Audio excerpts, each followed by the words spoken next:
Hi, guys. Welcome back to Practically Creative. My name's Melissa. If you're new, welcome. If you're not new, welcome back. I am imitating somebody today.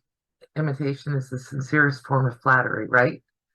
Laura Lynn made this the other day on a video that she made, and I love it. I think it's absolutely gorgeous. So I made one and I'm not going to do a video on how to make this. I will put a link to Mom and Pop Quilt Shop's video in the description so that you can see how you made it. What I am going to show you today is how I'm quilting it. And I'm following along with her instructions. I've got a piece of batting here, and I'm going to sew this table topper directly to the batting, and then I'll do the flip and stitch method for the outside.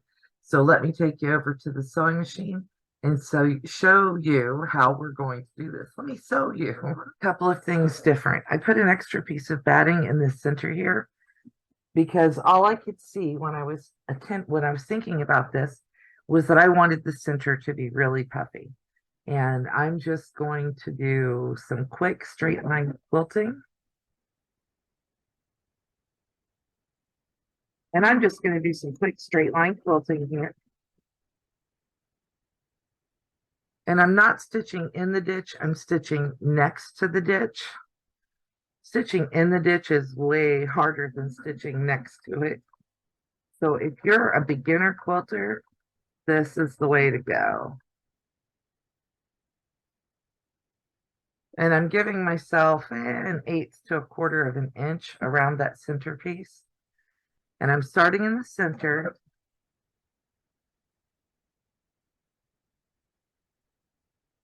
And I'm starting in the low foot pedal. I'm starting in the center because I want any excess to be moved out towards the sides.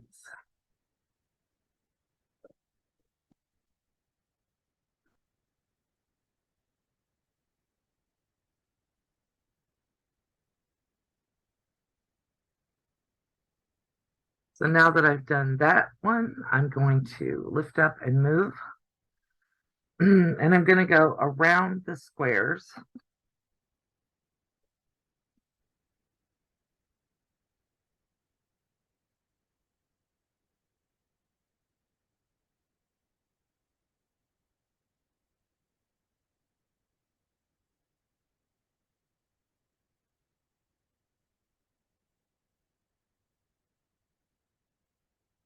And you'll notice that when I'm doing this, I'm using my hands to make everything lay flat.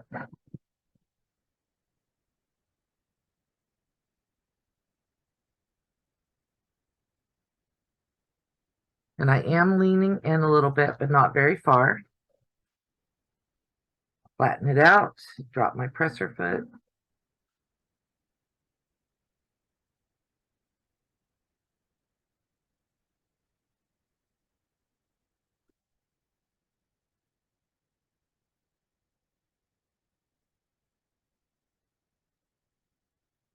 Go all the way out to that edge.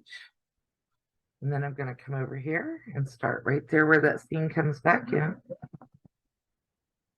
There's no need to go any further because when I put the backing on this, it will work just fine. Didn't start quite far enough up. I'm not back stitching on these because the ends of my threads will be caught in that backing.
I'm going to come down here to the end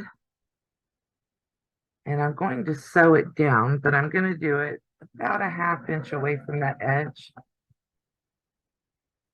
just so that the batting is completely sewn to the front.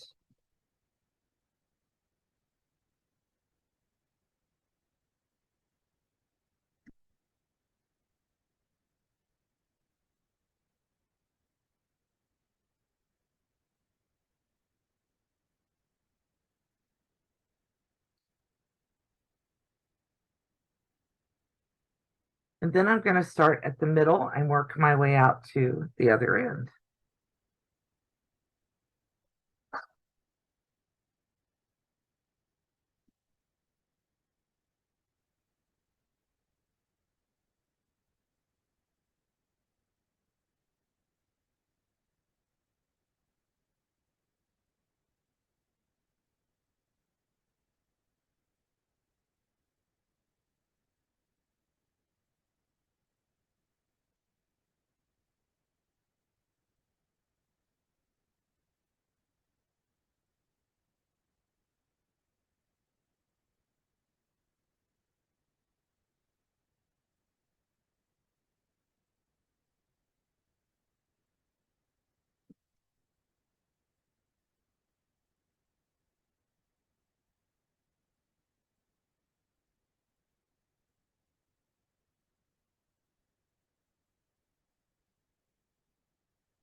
And now I am going to go down the sides of this, making sure I've got all my pins out. But I wanted to have all of my other seams done before I did the side seams.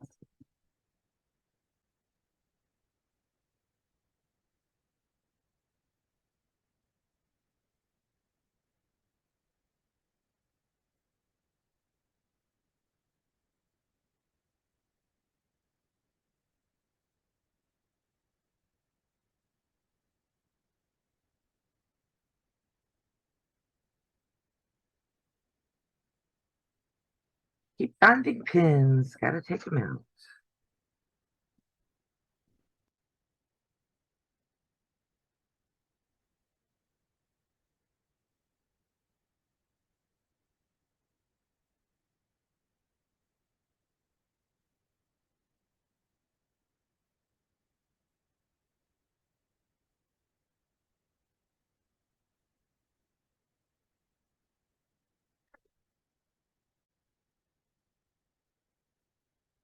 Now we have put some very light quilting on all of this.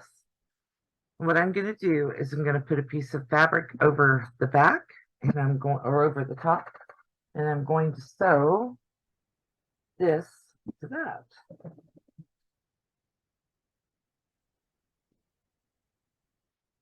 Let's pause recording while I find.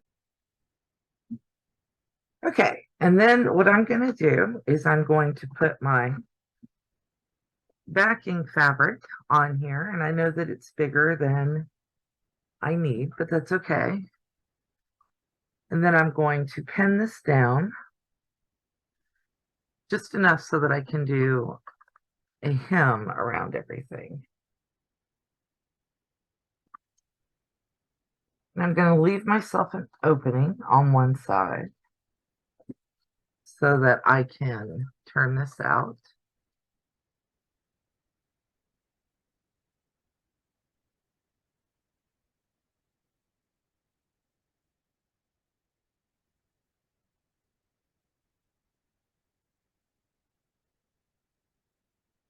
And you'll notice that I am putting a mark on here to remind myself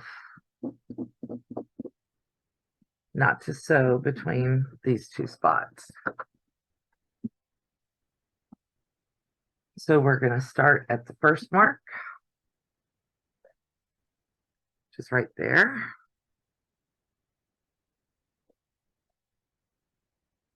And we are going to backspace. I'm making sure that everything's flat.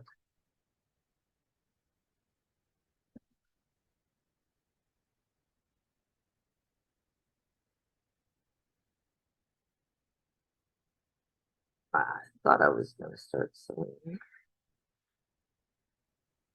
Guess I'm going to thread my needle first.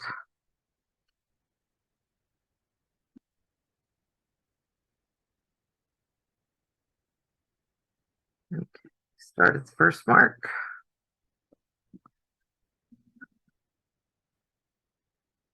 I'm going to backspace thoroughly.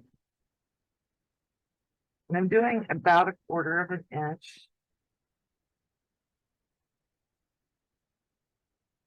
On the inside edge of the top piece.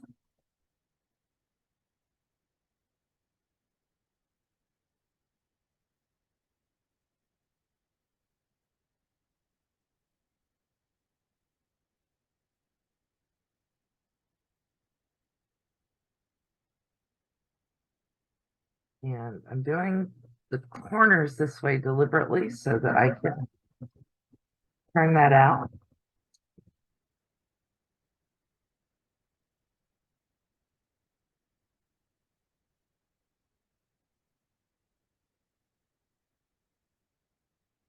Starting down the next side.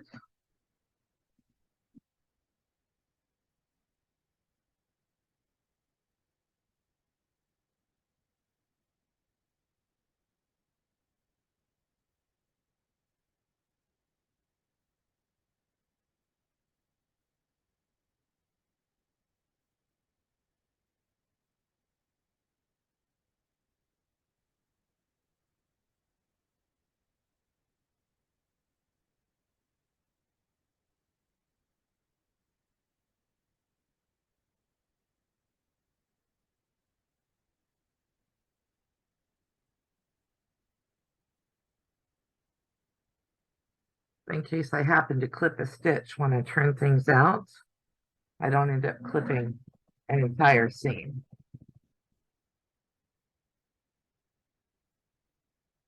It's the little things.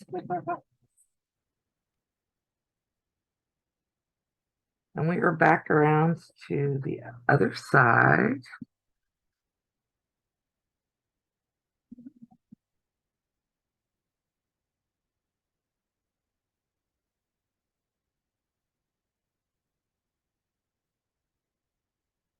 Right here's my opening. It's not very big, but I want to make sure you can see that I did leave it. At the cutting table, I'm going to use over here at the cutting table, I'm going to use my rotary cutter and my ruler to cut the fabric off, the excess fabric. I'm going to get my little end right there so that way I don't have to worry about the corners not wanting to turn out. And we're just going to, remember, I'm working in a small space.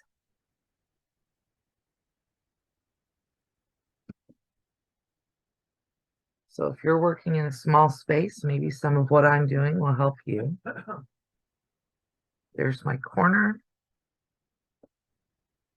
Using my ruler. The ruler is just so you get a straight edge. And I love my Martelli. great for using with my arthritis.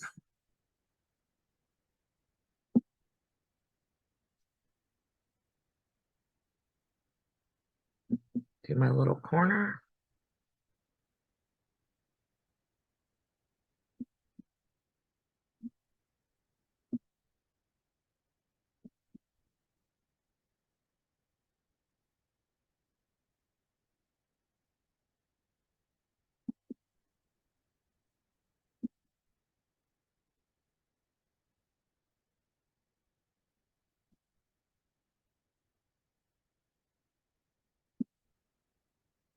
And as always, watch your fingers.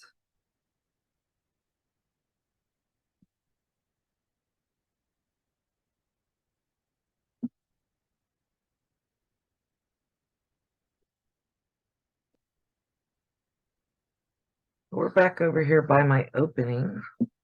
So I want to give myself a little extra room there, so that when I fold this in,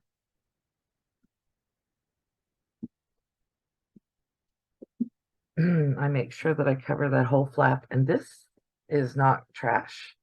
I will reuse this fabric.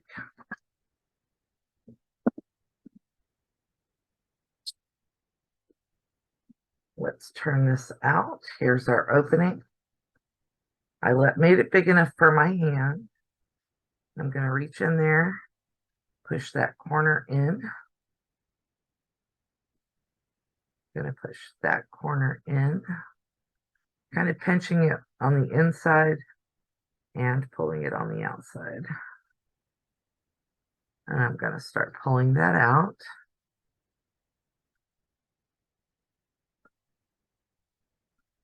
If you have issues with your hands, you can use a tool to do this. A chopstick, a pair of scissors. Just be careful not to poke holes through. Then, like I said, I made the opening big enough for my hand so that I can reach in there and push all those corners out with my fingers.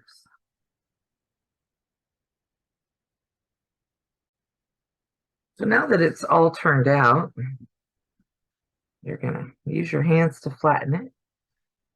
You can iron this at this point. Not a bad idea, especially for a beginner. And then I'm going to go right here where we left our opening.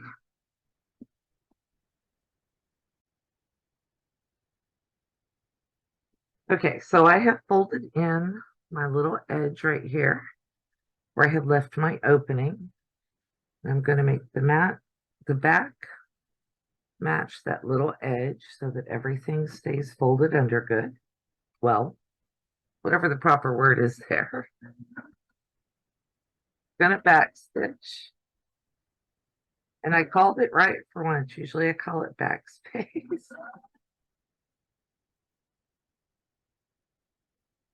And then I'm going to go along the edge of my little table runner. And I'm going to sew along that edge, my little end corner here. Didn't turn out all the way, so I'm going to use a pen and just lift it. My tweezers would work for this too. I just grabbed a pin before I thought about the tweezers. All right, turn.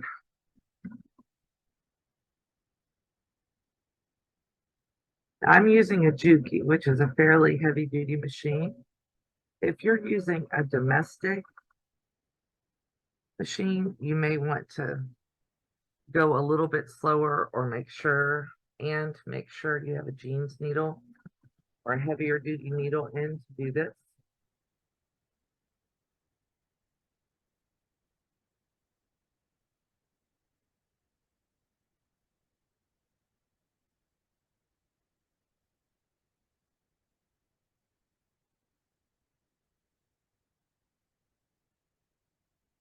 I know it seems boring to watch me do this real time. But what I'm doing is trying to show you how do you fix those little things you run into. You use your fingers to roll them out. You use your tweezers if needed to push. And quite honestly, if anybody's at your house looking closely enough at your sewing to see this kind of detail, they should go home.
Okay, so our table runner is done, front and back. And now is the fun part. If you are into free motion quilting, if you're learning how to free motion quilt, if you're wanting to do anything else on here, go for it. I may go back on this one and practice some of the stitches that I've been working on. Maybe I do some pebbles, a little feather, or a swirl or something in the center here. This is perfectly fine and very cute, just as is. But if you decide you want to go back and do some free motion quilting practice, go for it. This is one of those things that's a great place to start for a project and to use it for other things. You can teach yourself how to do any kind of stitch that you're wanting to learn. And you may see some shorts from me with the free motion quilting that I do on this, and you may not. We'll see. All right. Thank you for watching. Let me bring it up here so you guys can see the whole thing in person.